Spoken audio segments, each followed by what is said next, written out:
العالمین والصلاة والسلام علی اشرف الانبیاء والمرسلین اما بعد فاعوذ باللہ السمیع العلیم من الشیطان الرجیم بسم اللہ الرحمن الرحیم۔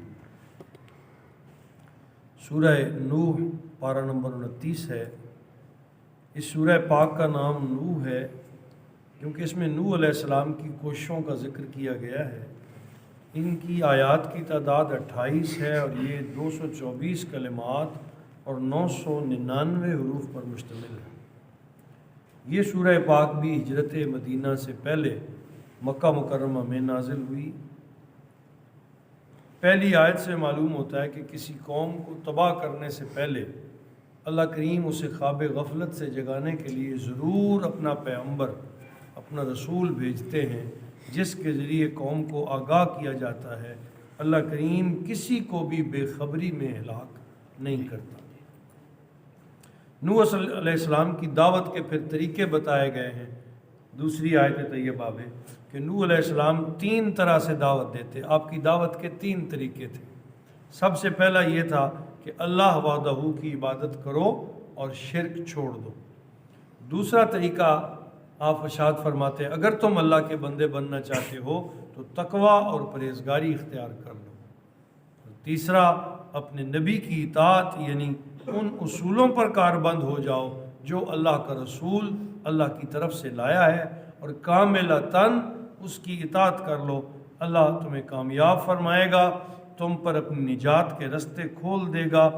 اگر تم میری دعوت کو قبول کر لو گے تو دنیا میں بھی خوشحال ہو جاؤ گے، تمہارے بنجر میدان اور کھیت آباد ہو جائیں گے، باغات لہلہانے لگیں گے، تمہاری خشک ریگستانوں میں نہریں رواں ہو جائیں گی، تمہیں اللہ اولاد کی کثرت بھی عطا فرمائے گا اور رزق کی کثرت بھی عطا فرمائے گا، بارشیں بر وقت ہوں گی، قحط خشک سالی ختم ہو جائے گی اگر تم یہ 3 کام کرتے ہو۔ شرک نہ کرو، تقوی اختیار کر لو اور نبی کی اطاعت کر لو۔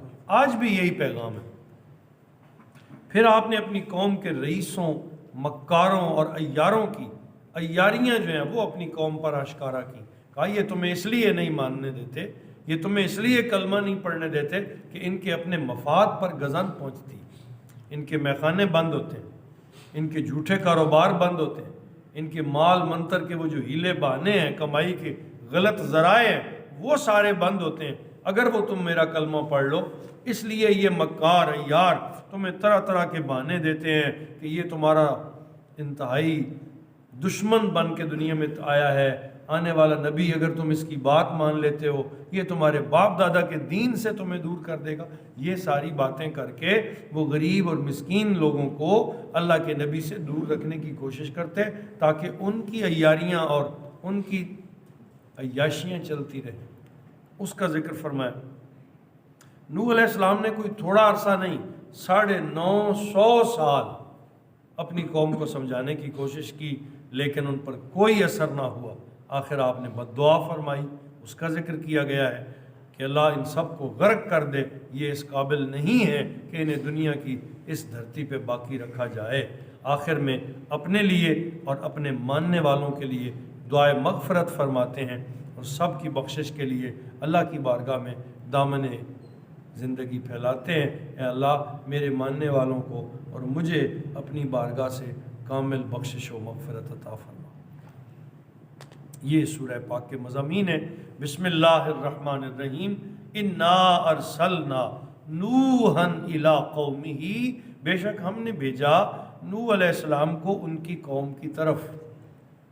کیوں؟ ان انذر قومک، آپ نے فرمایا گیا اے نوح بر وقت خبردار کرو اپنی قوم کو، من قبل اس لمحہ سے پہلے، ان یاتیہم عذاب علیم کہ ان پر دردناک عذاب آ جائے۔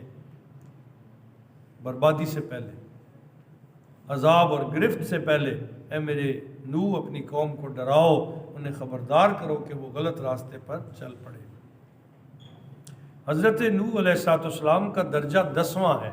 آدم علیہ السلام کے بعد آپ 10ویں پشت میں ہیں، 10ویں نبی، 10ویں پشت میں۔ آدم علیہ السلام سے لے کر نوح علیہ السلام تک پہنچتے پہنچتے امت پھر ساری کی ساری انسانیت تباہی کے دانے پر جا کھڑی ہوئی تھی۔ آپ تشریف لائے تو آپ نے اس قوم کو سمجھایا جو بدکاریوں میں، گناہوں میں، غلطیوں میں، غلط کاریوں میں ڈوبی ہوئی تھی۔ ان کی خلوتیں اور جلوتیں برباد ہو چکی تھیں۔ چند آدمیوں کے علاوہ آپ کا بھی کسی نے کلمہ نہ پڑھا، اور 950 سال کی محنت کے باوجود وہ آپ کے نہ ہوئے۔ آپ تشریف لائے، اپنی دعوت کا آغاز اسی طرح کیا۔ فرمایا قال یا قوم، فرمایا میری قوم، انی لکم نذیر مبین، میں تمہیں کھلا ڈرانے والا بنا کر بھیجا گیا ہوں۔ میں تمہاری طرف اللہ کا ڈر سنانے، کھلا ڈر سنانے آیا ہوں۔ ان اعبدوا اللہ، عبادت کرو اللہ کی، واتقوہ، اور اسی سے ڈرا کرو، واتیعون، اور میری پیروی کرو۔ یہ 3 اصول آپ نے، جیسا کہ پہلے ہم نے مضمون میں پڑھا، ان اعبدوا اللہ، اللہ عبادت کرو صرف اللہ کی، کہ اس کے سوا کوئی بندگی کے لائق نہیں، کوئی تمہارا سردار، کوئی تمہارا وڈیرا، کوئی بت، کوئی مورتی، کوئی درخت، کوئی پانی، کوئی آگ، وہ خدا نہیں ہو سکتا۔ اللہ وحدہ لا شریک ہے، وہی بندگی کے لائق ہے، اس کے سوا کسی کو سجدہ۔ ہر نبی کا یہی پیغام تھا۔ پھر واتقوہ ہو، اور ڈر جاؤ اس سے، یعنی تقوی اختیار کر لو، متقی بن جاؤ، پرہیزگار ہو جاؤ، اللہ کے علاوہ باقی سارے ڈر نکال دو۔ وَأَطِیعُونَ، اور میری پیروی کرو، جو پیغام میں لایا ہوں وہ سچا ہے، جو باتیں میں کرتا ہوں وہ اللہ کا پیغام ہے جو میں تمہیں سنا رہا ہوں، بس میری پیروی کر لو، میرے جیسی زندگی اختیار کر لو۔ اگر تم یہ 3 کام کرو تو کیا ہوگا؟ یغفر لکم من ذنوبکم، اللہ کریم تمہارے گناہ تمہیں بخش دے گا، تمہاری پچھلی غلطیاں معاف فرما دے گا، وَيُؤَخِّرْكُمْ إِلَىٰ أَجَلٍ مُّسَمًّى، اور تمہیں ایک مقررہ وقت تک زندگی کی مہلت عطا کر دے گا۔ اگر تم یہ کام کرتے ہو تو اللہ تمہیں زندگی کی مہلت بھی نصیب فرمائے گا۔ إِنَّ أَجَلَ اللَّهِ إِذَا جَاءَ، بلا شبہ اللہ کا مقررہ وقت جب آ جاتا ہے، لا یؤخر، تو اس کو مؤخر نہیں کیا جاتا۔ ایک وقت، ایک لمحہ اللہ نے مقرر کر دی۔ موت کی حقیقت بھی اپنے ان بندوں کو بتائی، غلاموں کو بتائی، جب وہ وقت آئے گا پھر کوئی تاخیر نہیں ہوگی۔ لو کنتم تعلمون، اے کاش تم اس حقیقت کو جان جاؤ، تم خبردار ہو جاؤ۔ حضرات گرامی قدر، یہ اگرچہ نوح علیہ السلام کی قوم سے نوح کا خطاب ہے، لیکن قرآن میں اس لیے ذکر کیا گیا کہ آج قوم محمد بھی صلی اللہ تعالیٰ علیہ وسلم اسی پیغام سے اپنے آپ کو بچا سکتی ہے۔ یہی وہ راستہ ہے، یہ وہ ابدی سرمدی راستہ ہے جو سارے نبی اپنی اپنی قوم کو ارشاد فرماتے رہے۔ اگر تقوی اختیار کر لیا جائے، پرہیزگاری کا دامن انسان کے ہاتھ سے نہ گرے، اور انسان اللہ کا ڈر اپنے دل میں پیدا کر لے، اسی کی بندگی کرے، اور اپنے نبی صلی اللہ تعالیٰ علیہ وسلم کی کامل اطاعت کو اپنے سینے سے لگا لے، کوئی وجہ نہیں کہ پریشانیاں آپ کا مقدر بنے۔ اللہ تمام دکھوں سے نجات عطا فرمائے۔ دیکھیں نا، آج کے ہمارے اس دور میں کیا نعرے لگے۔ کسی نے کہا میرا جسم میری مرضی، کسی نے کہا میری زندگی میری مرضی، کوئی یہ کہتا پھر رہا ہے کہ مال تو میں نے کمایا ہے، اس میں سے کسی کا حق کیوں نکالے، کوئی زکوٰۃ کو ٹیکس کہنے لگا۔ طرح طرح کی بولیاں آج بھی بولی جا، یہی بولیاں مشرک بولتے تھے، یہی وہ کہتے تھے۔ اللہ فرماتا ہے تمہاری مرضیاں نہیں، جسم تمہارا ہے، مرضی اللہ کی ہے، تم تو اس کی مرضی کے بغیر ایک سانس بھی نہیں لے سکتے۔ وہ چاہتا ہے تو تم سانس لیتے ہو، جب وہ اشارہ کرے گا تیرا سانس بند ہو جائے گا، تیرا نام لینا بھی کوئی پسند نہیں کرے گا، کہا جائے گا میت آ رہی ہے، لاش آ رہی ہے۔ ایسا ہی نہیں ہوتا، سارے رشتے ختم ہو جاتے۔